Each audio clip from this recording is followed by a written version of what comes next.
Semangat pagi buat anak-anak kami sekalian. Kembali kita berjumpa dalam pembelajaran biologi. Masih pelajaran kita tentang makanan dan sistem pencernaan. Kali ini kita lanjutkan makanan yang kemarin sudah kita bahas sampai ke zat makanan lemak. Yaitu hari ini kita membahas tentang zat makanan berupa protein, ya. Nah, protein itu hal yang perlu kita ingat adalah zat makanan yang bagian terbesar dari tubuh, ya, setelah air. Ya, air ini memang merupakan komponen terbesar. Namun yang kedua adalah protein. Kenapa demikian? Karena setiap sel pasti disusun oleh banyak protein, banyak asam amino. Nah, protein ini golongan dari zat makanan makromolekul. Ya, artinya molekul berukuran besar dan memiliki rantai asam amino berupa ada yang disebut dengan asam amino esensial. Asam amino esensial adalah asam amino yang tidak mampu disintesis oleh tubuh. Berarti, kata lain harus didatangkan dari luar tubuh. Nah, contohnya histidin, isoleusin, leusin, dan lain-lain. Sedangkan asam amino non-esensial berarti ada kata non, tidak penting. Kenapa tidak penting? Karena tubuh mampu mensintesis sendiri. Nah, contohnya itu adalah alanin, asam glutamat, glutamin, dan lain-lain. Nah, itulah beberapa jenis asam amino esensial dan non-esensial. Nah, kita bicarakan mengenai sumber dari protein. Sumber protein itu berupa ada berasal dari hewani dan ada yang berasal dari nabati. Nah, tentu protein yang paling utama adalah berasal dari hewani. Makanya disebut protein hewani disebut dengan first class protein. Nah, kemudian kalau nabati adalah second class protein. Jadi protein itu paling utama kita dapatkan dari hewani. Nah, bagaimanakah kebutuhan perharinya? Nah, pria itu 0,57 gram per kilogram berat badan. Jadi berapa berat badanmu khusus yang pria kalikan dari 0,57 gram. Itulah yang dibutuhkan setiap harinya. Nah, tentu lebih banyak dibandingkan wanita, ya. Wanita 0,54 gram per kilogram berat badannya. Tapi secara khusus wanita yang sedang hamil pasti lebih banyak daripada wanita normal dan lebih banyak daripada pria.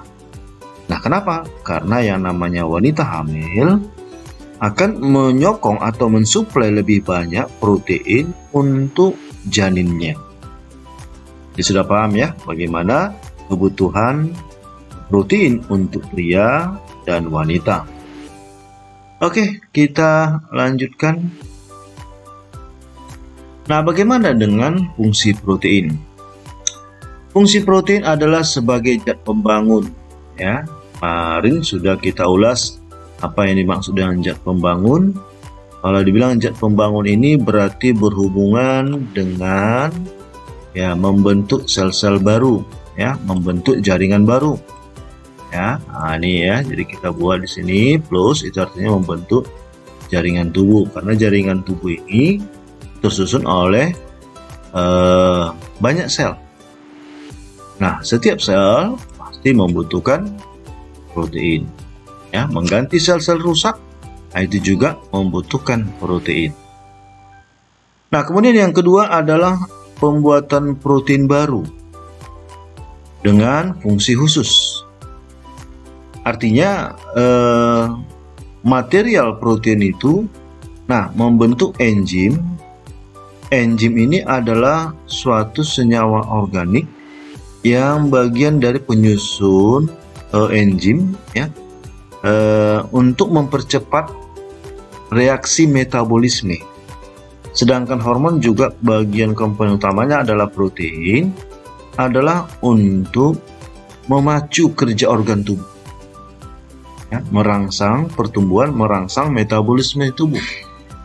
Dan juga ada hemoglobin, itu juga protein yang khusus mengangkut gas respirasi, itulah oksigen dengan CO2 ya. Ini kita jumpai pada eritrosit ya, protein pada eritrosit, khusus mengangkut oksigen dan karbon dioksida ya. Itulah untuk fungsi yang kedua.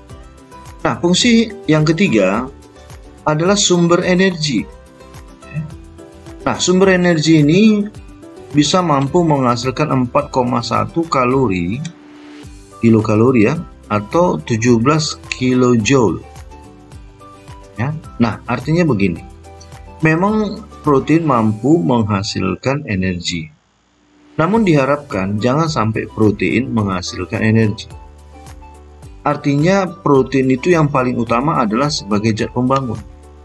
Jadi jika protein digunakan untuk sumber energi, itu menandakan bahwa tubuh akan terhambat proses pertumbuhan tubuh. Jadi sebenarnya protein ini khusus untuk zat pembangun, walaupun demikian bisa menghasilkan energi. Itu ya. Kemudian mengatur keseimbangan air dalam tubuh. Artinya dalam tubuh terdapat cairan yang berasal dari proses pencernaan menuju ke dalam darah, dari dalam darah menuju ke jaringan, dan dari jaringan menuju ke dalam sel. Tentu ini melibatkan protein yang mengatur pergerakan air ya, itu makanya disebut dengan mengatur keseimbangan air. Kemudian menjaga kenetralan tubuh atau buffer. Ini kaitannya dengan pH tubuh ya, pH. Ini kalau dibilang buffer berarti berhubungan dengan pH ya, tingkat keasaman tubuh. Diupayakan di dalam tubuh pH tetap netral, tidak terlalu asam dan tidak terlalu basa. Jadi dengan adanya protein akan menetralkan kondisi asam maupun kondisi basa. Kemudian kita lihat membentuk antibodi. Antibodi ini berupa protein yang berfungsi untuk reaktif terhadap patogen.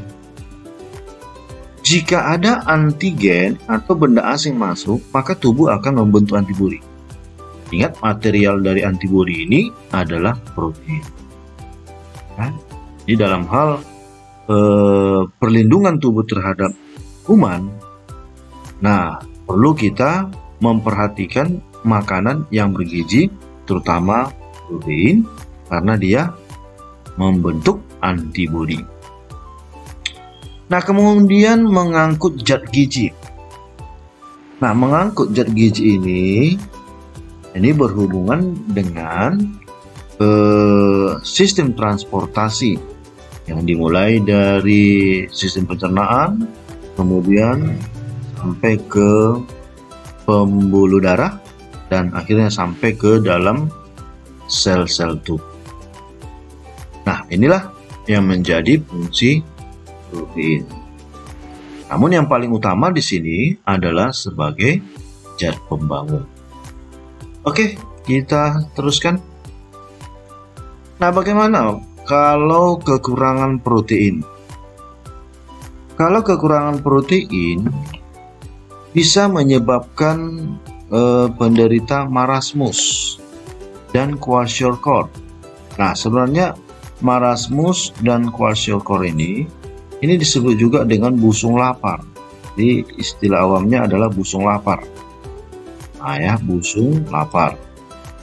Oke, kenapa disebut dengan busung lapar? Ya. Nah, yang dimaksud dengan busung lapar ini itu artinya lapar protein. Nah ya, lapar protein. Nah, beda marasmus dengan kwashiorkor. Ini marasmus ini biasanya diderita oleh anak yang katakanlah bayi ya, yang kurang dari 1 tahun. Nah ya, jadi masih dini ya, bayi di bawah 1 tahun. Nah, kalau kwashiorkor ini diderita oleh ya tetap juga balita, namun dia itu biasanya ditunjukkan oleh bayi yang berumur 2-3 tahun.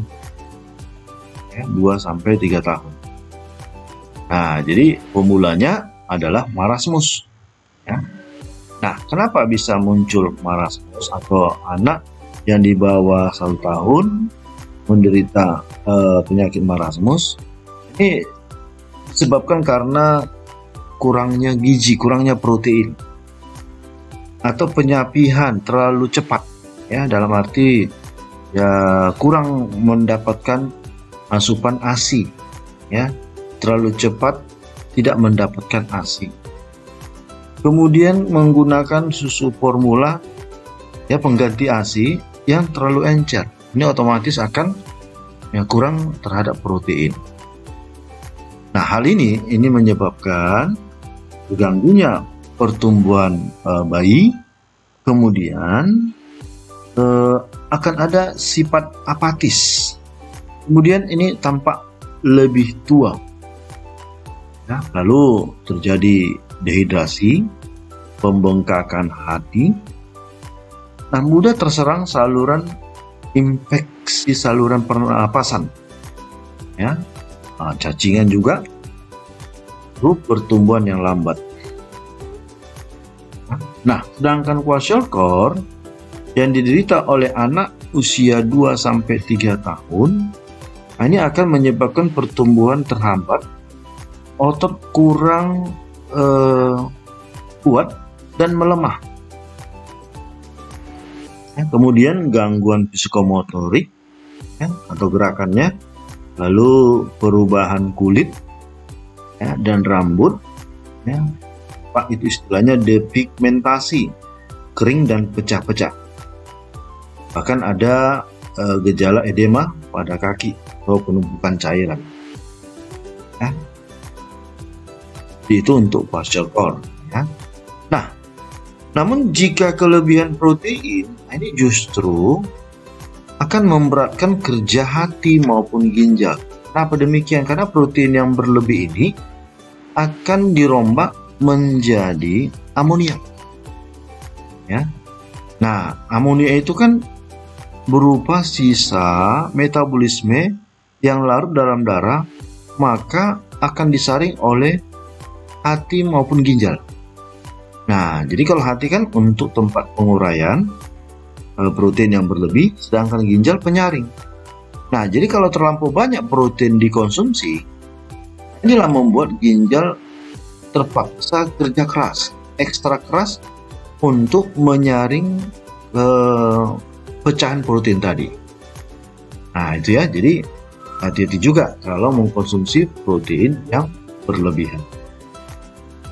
Dan kekurangan juga tidak boleh ya. Oke, jadi itu suatu gambaran bagaimana fungsi protein. Nah, oke, kita lanjutkan. Nah, ini adalah gambar sumber protein yang berasal dari berbagai jenis makanan. Nah, ya dari ikan, dari telur, ya, dari susu, dari kacang-kacangan, sereal, ya, dari biji matahari, daging, ya, dan lain-lain. Susu juga gitu ya. Ini adalah makanan sebagai sumber protein. Oke, kita lanjutkan berikutnya. Nah, yang berikutnya adalah vitamin. Ya, vitamin sering kita dengar. Apa yang dimaksud dengan vitamin? Vitamin ini dari kata vital. Ya, vital berarti penting. Lalu ada kata amin. Ya, kalau vital itu penting, amin itu artinya senyawa yang mengandung unsur N, ya, nitrogen. Gitu ya. Berarti ya, dari kata amino, ya, berarti mengandung nitrogen. Nah, vitamin ini berupa zat organik yang tidak dapat disintesis oleh tubuh, ya, tidak dapat disintesis oleh tubuh. Nah, sehingga diperoleh dari makanan umumnya. Oke, makanan. Namun kecuali vitamin D, ya, vitamin D. Nah, vitamin D, ya, kalau vitamin D kan terbentuk di kulit. Ya, terbentuk di kulit. Karena di kulit ada provitamin D, ya. Namun perlu ada bantuan berupa, ya, sinar matahari. Ya. Oke, jadi di kulit ini ada mengandung provitamin D. Ya, provitamin D itu adalah, ya, vitamin D yang belum sempurna, maka perlu disempurnakan oleh sesuatu, ya, provitamin D. Nah, apa yang menyempurnakan provitamin D menjadi vitamin D? Nah, itulah yang disebut dengan sinar matahari. Ini menjadi vitamin D, ya. Amin. Oke, baik. Jadi dengan adanya sinar matahari, ya, ini sinarnya matahari, maka provitamin D ini akan terbentuk menjadi vitamin D yang khusus untuk merangsang mineralisasi pada tulang, pertumbuhan tulang. Ya, jadi kaitannya adalah mineralisasi atau proses pengerasan tulang oleh penumpukan kalsium. Ya, itu ya, itu terbentuk di bagian kulit. Nah, ada juga sih vitamin E, ya. Vitamin E itu adalah terbentuk di usus besar, ya, di usus besar oleh bakteri Escherichia coli. Ya, nah ini. Jadi sebenarnya vitamin E itu bukan tubuh kita yang membentuk, tapi bakteri Escherichia. Ya, oke. Nah, jadi itulah vitamin. Lalu vitamin ini ternyata berperan sebagai bagian dari enzim. Ya. Nah, makanya dia juga bertindak sebagai katalisator, mempercepat reaksi. Ya, berperan sebagai bagian dari enzim. Ya, itu ya. Kemudian vitamin ini bisa dikelompokkan berdasarkan kelarutannya. Dan ini sudah sering kita dengar vitamin-vitamin yang dibagi berdasarkan kelarutannya, misalnya larut dalam air, ya, larut dalam air, larut dalam lemak. Kalau larut dalam air itulah vitamin B, C, dan H. Sedangkan larut dalam lemak adalah vitamin AD. Ya, jadi jangan terbalik ya. Yang larut dalam air adalah BCH, kemudian yang larut dalam lemak adalah vitamin AD. Nah, jadi dengan demikian, ketika kita mengkonsumsi vitamin C contohnya, nah, harus kita banyak minum air agar jangan mengkristal di ginjal. Nah, ini bisa menyebabkan gangguan pada ginjal. Ya, harus banyak minum supaya vitamin ini bisa dibutuhkan oleh organ tubuh yang memerlukannya. Oke, jadi itu untuk vitamin berdasarkan kelarutannya. Ya. Nah, sekarang kita teruskan. Nah, ini adalah tabel beberapa vitamin, ya, kemudian fungsinya, lalu bagaimana akibat jika kekurangan. Ya, ini ya. Nah, yang pertama misalnya vitamin A. Vitamin A ini, ini ya, adalah berfungsi pembentukan pigmen penglihatan, memelihara jaringan epitel, ya. Nah, sedangkan kekurangan, ya, ini bisa menyebabkan rabun senja. Ya, rabun senja ini berarti di senja hari dia sudah mulai mengalami gangguan penglihatan. Nah, kemudian kulit kasar, ya, kulit kasar, ya. Kemudian ada vitamin B1. Nah, ini fungsinya adalah pembentukan enzim. Nah, bila kekurangan bisa menyebabkan penyakit beri-beri. Ya, penyakit beri-beri ini ya ada kaitannya dengan pengaruh tekanan osmosis. Ya, tekanan osmosis pada tubuh sehingga keelastisitas daripada tubuhnya akan mulai terganggu. Nah, gangguan saraf, ya, itu juga kekurangan vitamin B1. B2, ini fungsinya melakukan metabolisme karbohidrat. Kemudian jika kekurangan akan mengganggu pertumbuhan, juga gangguan kulit, ya. Kemudian B6 pembentukan enzim untuk metabolisme lemak, ya. Lalu jika kekurangan akan menyebabkan dermatitis. Ya, dermatitis berarti ada gangguan pada kulit, ya. Lalu ya menyebabkan gangguan pada saraf. Sedangkan B12 ini pembentukan inti sel, ya, di dalam hal pembelahan sel, ya. Nah, kemudian jika kekurangan menyebabkan anemia, berarti vitamin B12 ini, nah ini ada kaitannya dengan eritrosit, ya. Oke, kemudian vitamin C dibutuhkan untuk kolagen dan jaringan ikat, ya. Nah, lalu jika kekurangan muncul penyakit sariawan, gangguan jaringan ikat, skorbut, ya, itu ya. Sedangkan vitamin D ini membantu penyerapan kalsium, ini khususnya pada tulang waktu proses pengerasan tulang. Lalu ada gangguannya, ini adalah rickets, ya, gangguan tulang, ya. Kemudian vitamin E ini pertumbuhan dan menjaga sel darah merah, nah fungsinya, ya. Kemudian jika kekurangan, ini juga menyebabkan sel darah merah mudah mengalami kerusakan. Nah, kemudian yang K adalah pembentukan darah. Nah, bila kekurangan, jika pada saat terjadi luka, inilah darah sulit membeku. Ya, jadi proses pembekuan darah itu sangat dibutuhkan vitamin K. Oke, itu untuk vitamin yang larut dalam air dan larut dalam lemak. Ya, oke. Baik. Nah, ini adalah gambar berbagai macam makanan yang mensuplai ya berbagai macam vitamin, ya. Nah, ada vitamin A, B, ya, dan seterusnya. Ini berbagai macam zat makanan. Jadi bisa kita amati berbagai jenis makanan ini.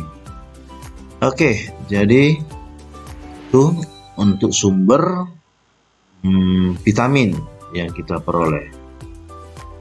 Lalu kita lanjutkan zat makanan berupa mineral, ya. Ini ya mineral. Jadi mineral ini kategori mikronutrien, ya, artinya tidak terlampau banyak dibutuhkan, namun perlu diperhitungkan, ya, jangan sampai terabaikan, gitu. Nah, mineral ini berupa 4% dari bahan makanan berikatan dengan zat organik atau berbentuk ion bebas. Jadi mineral ini terdapat pada zat organik, ya. Oke, berbentuk ion bebas berarti dalam arti dia ini siap untuk, ya, melangsungkan metabolisme, reaksi kimia. Nah, gitu. Fungsi mineral adalah memelihara keseimbangan asam basa, atau bisa dikatakan sebagai buffer. Jangan terlalu asam dan jangan terlalu basa. Kemudian menjaga keseimbangan ion-ion dalam cairan tubuh. Kemudian bagian dari enzim, ya, penyusun dari enzim itu juga tidak terlepas dari mineral, ya, itu juga sebagai katalisator. Kemudian mineral ini, ya, juga komponen daripada hormon maupun enzim, ya, komponen hormon maupun enzim. Nah, makanya mineral, kemudian vitamin, ya, itu ternyata berhubungan dengan reaksi kimia, ya, metabolisme tubuh.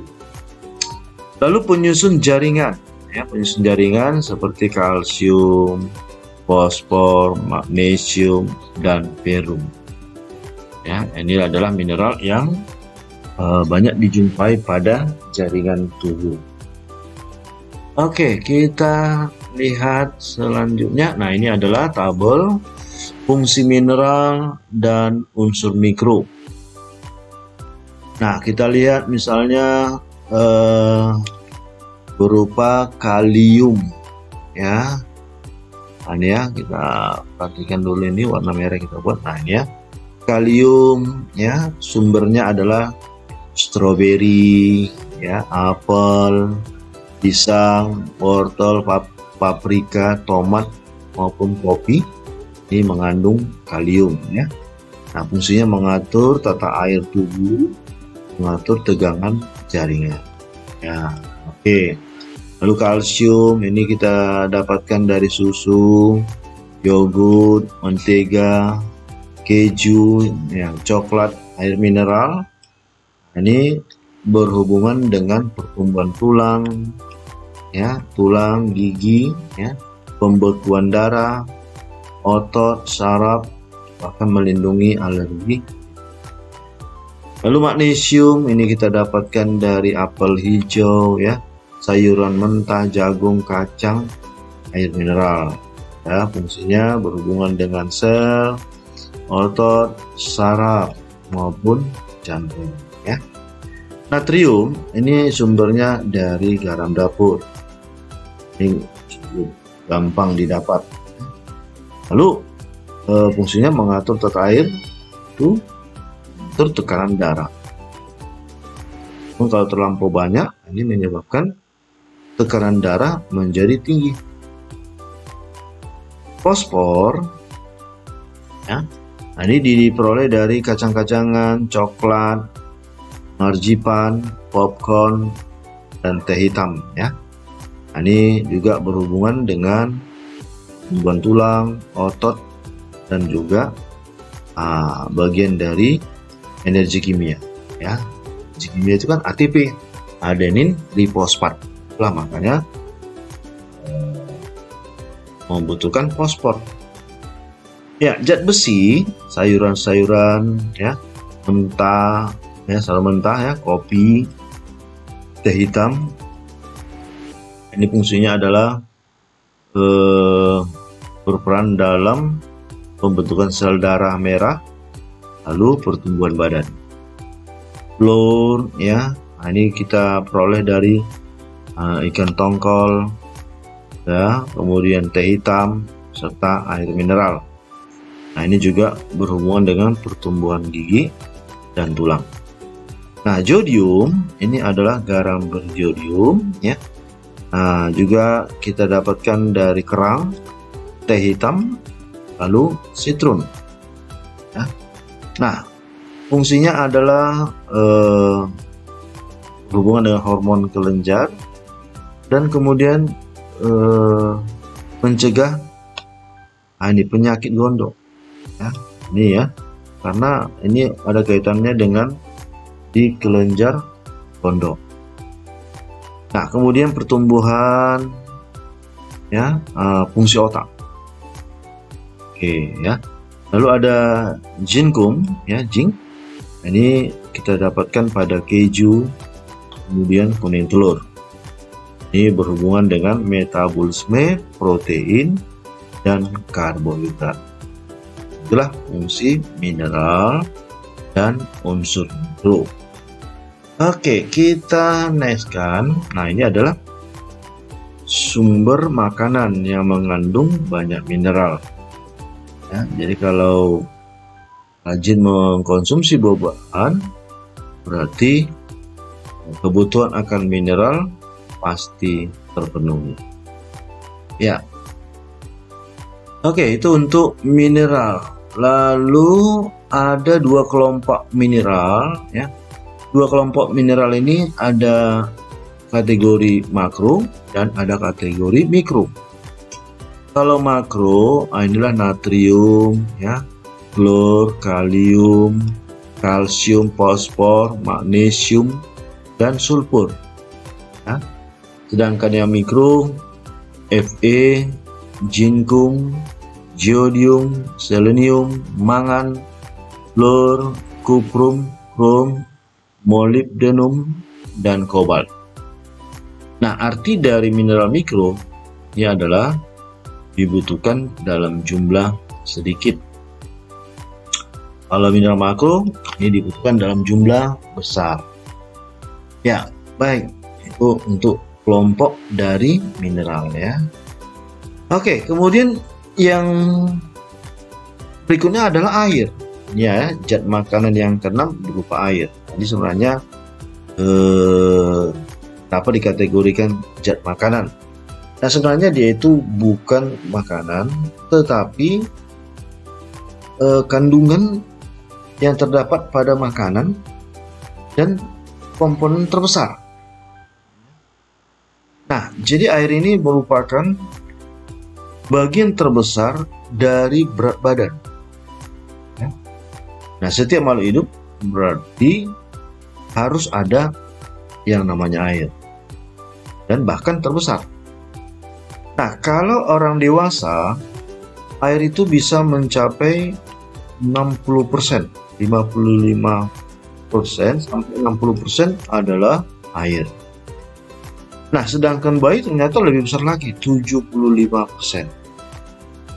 Ya, berarti semakin bertambah usia seseorang, kadar airnya semakin turun. Ya, dibandingkan dengan bayi yang 75%. Ya, itu menandakan bahwa air merupakan kandungan terbesar dari berat badan. Nah,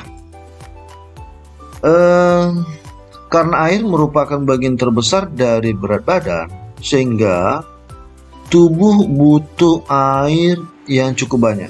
Ya. Setiap harinya adalah 2,5 liter. Ya. Kebutuhan air 2,5 ya, liter per hari. Ini harus terpenuhi. Nah, ini jika dalam kondisi musim panas bisa lebih, ya, 2,5 liter. Kemudian fungsi dari air ini, ya, sebagai pelarut dan pengangkut zat makanan. Ya, sebagai pelarut. Jadi kalau tidak ada air, ya tentu zat itu tidak akan bisa bereaksi. Makanya air ini merupakan media reaksi kimia. Kemudian sebagai katalisator dalam metabolisme, berarti dia ya melangsungkan reaksi kimia, mempercepat ya reaksi kimia. Itu yang dimaksud dengan katalisator. Oke. Nah, kemudian sebagai pelarut, ya ini ya sebagai pelarut sudah tadi ya, dan mengangkut zat makanan ya, katalisator juga ya. Oke, sebagai pelumas dalam persendian. Jadi pada sendi kan terdapat minyak sinovial yang bertindak sebagai pelumas, maka otomatis itu adalah tidak lepas dari kandungan air. Nah, sebagai pengatur suhu tubuh, ya, pengatur suhu tubuh berarti ya jangan sampai tubuh kehilangan panas tubuh. Nah, itu tidak terlepas dari air. Nah, sebagai pelindung dan pembangun jaringan tubuh.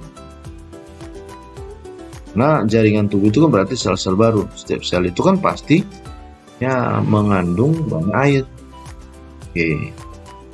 Nah, itu untuk air ya. Nah, sekarang kita lanjutkan. Nah, sekarang kita lanjutkan zat aditif makanan. Zat aditif makanan ini berupa zat tambahan. Ya, zat tambahan yang terdapat pada makanan. Dan ini biasanya sengaja dicampurkan zat tambahan ini dengan tujuan supaya menambah nafsu makan. Jadi zat aditif adalah bahan yang dicampur pada waktu proses pengolahan makanan untuk suatu tujuan. Ya, tujuannya itu adalah meningkatkan selera makan. Ya, berdasarkan sumber asalnya ada aditif alamiah, ya, aditif yang bersahabat dalam tubuh, ya, didapatkan secara natural. Nah, aditif alamiah ini adalah berupa contoh bahan pewarna alami. Ya, warna diinginkan adalah warna biru. Ya, nah, ini bisa didapatkan dari buah murbe, lalu buah anggur. Ya, kalau warna kuning nanti didapatkan dari kunyit. Orange, ya, nanti kita dapatkan dari warna wortel. Hijau, daun suji. Kemudian warna coklat, ini bisa kita dapatkan dari kakao, karamel. Warna merah bisa kita dapatkan dari buah naga. Lalu warna hitam kita dapat menggunakan arang, tapi ini biasanya tidak dianjurkan. Ya. Jadi inilah zat pewarna alami. Itu umumnya tidak berbahaya pada. Oke, itu ada tip alamiah. Oke, sekarang kita lihat ada aditif, ya, aditif sintetis atau buatan.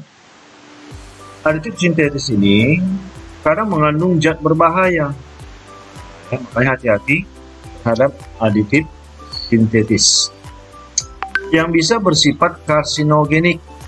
Karsinogen ini adalah pemicu kanker. Oke ya. Nah, contoh adalah MSG, monosodium glutamat. Nah, ini digunakan untuk menambah rasa, penyedap rasa. Boraks, nah ini biasanya digunakan dalam awet. Supaya makanan itu bisa lebih awet, tahan lama.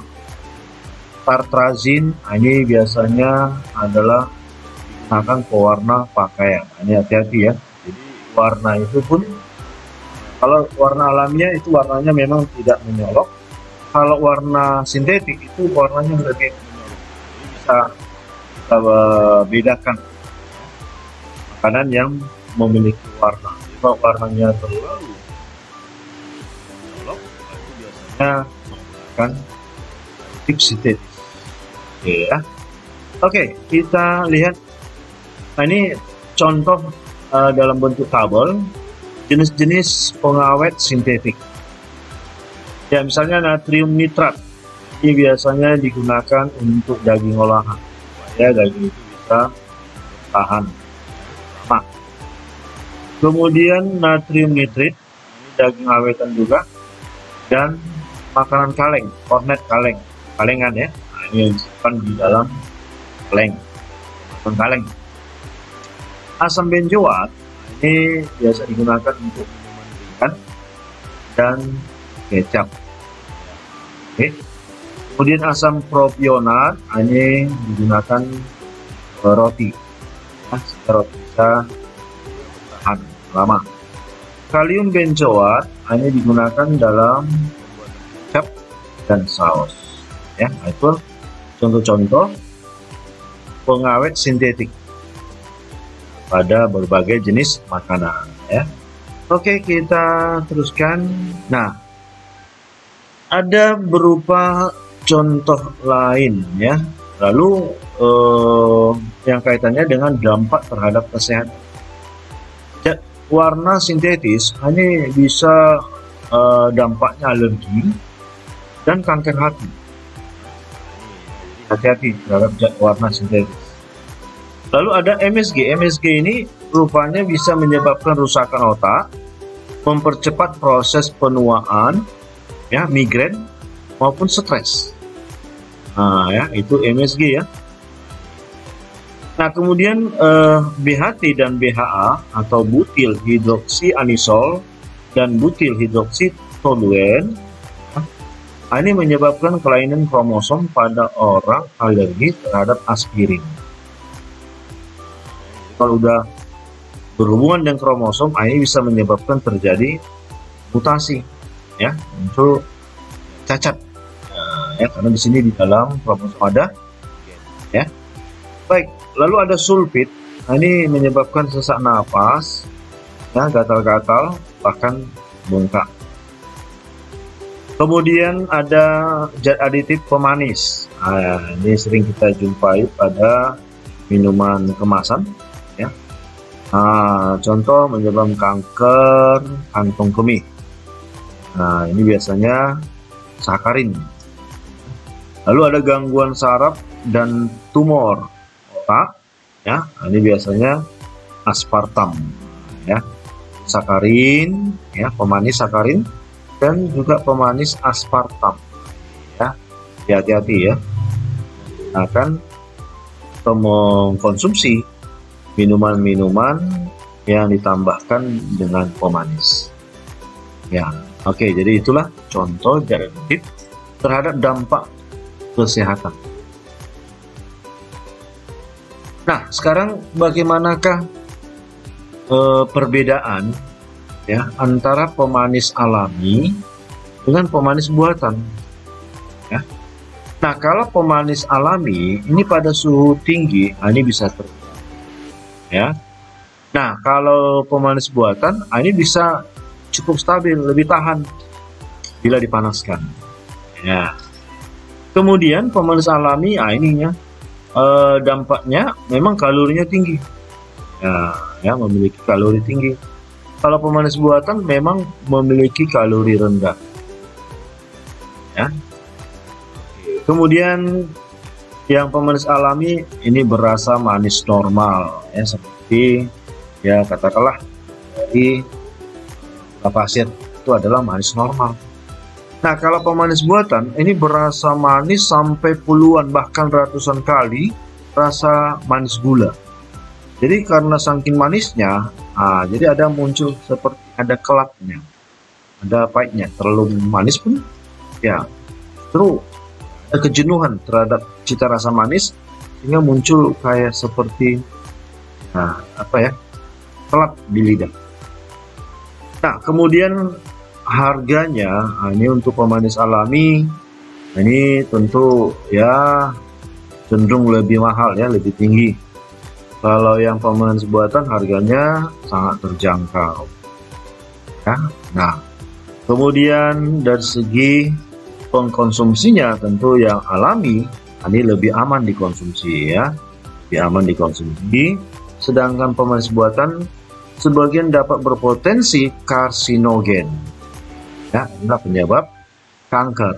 Oke, jadi hati-hatilah untuk memilih makanan, ya, dalam hal kaitannya dengan kesehatan. Inilah perbedaan. Oke, ya, baik. Ya, oke, inilah akhir dari pembelajaran kita tentang makanan yang terdiri dari beberapa zat makanan serta zat aditif pada makanan. Semoga pembelajaran ini bisa berguna bagi kita semuanya. Terima kasih.